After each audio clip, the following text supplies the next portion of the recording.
Round 1. Hindi na ako papatay, sir. Retired na ako eh.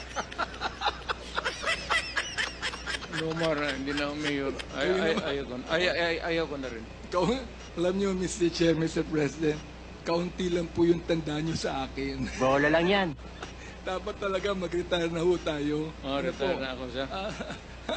Ayaw ko na. Anyway, ganito po yun.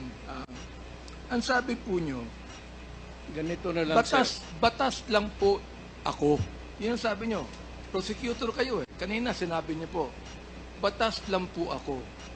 Ano pong batas? Yan po ba yung batas ni Mayor President Duterte o batas po ng Pilipinas? Bago ko sagutin yung ano sir, kung may kasalanan man ako, ayaw kong pumunta ng impyerno. Salamat po. Pastor ko man, sir, tulungan Pero, mo na lang ako. Mr. Chair, hindi po ito confessional. Ano po? Ito po ay Quadcom hearing. Pagdasal mo na lang rin ako, sir, kasi alam mo man talaga na Mr. President, trabaho lang yan. bago niyo po sabihin niya, pinagdadasal ko po kayo. Wow! Totoo po yun. Totoo po yun.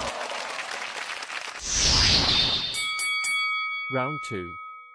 Mr. President, thank you so much for refraining yourself from speaking bad words. We appreciate that. No? Nakikita po namin na talagang pinipigilan nyo ang sarili nyo. Takot ako sa inyo, sir. Takot ako sa inyo, sir. Hindi po, sir. Natutuwa po kami dahil nga nagiging maayos po yung ating usapan po, sir. Sir, kasi po may... Sweating hands, oh. Takot talaga ako.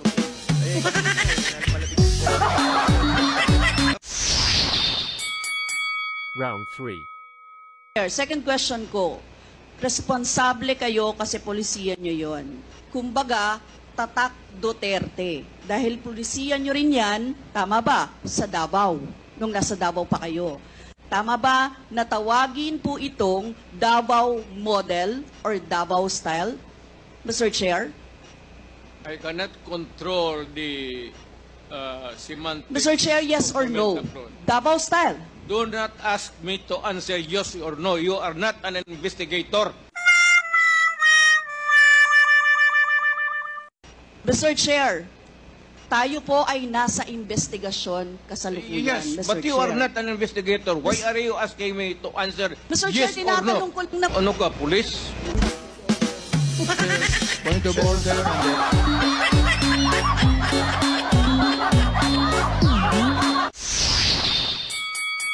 Round 4. Kung may ebidensya po tayo na involved siya sa droga, papatayin niyo rin po si Michael Yang? Ako? Maniwala ka? Kung may mga ebidensya po, papatayin niyo? Sasama, tawagan kita kasama. Oh shit, Ay, hindi po. Ayokong maging katulad niyo, no? Ayokong masama doon sa patayan. You will So, be a witness to a murder.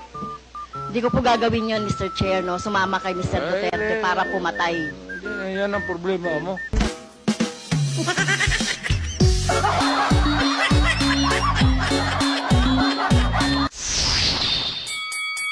Round 5.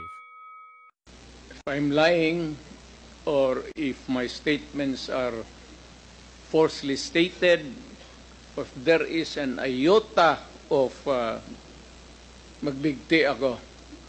So, in the same manner na kung magbigti ako si Trillanes, shit, not good. dapat magsabay rin sa akin.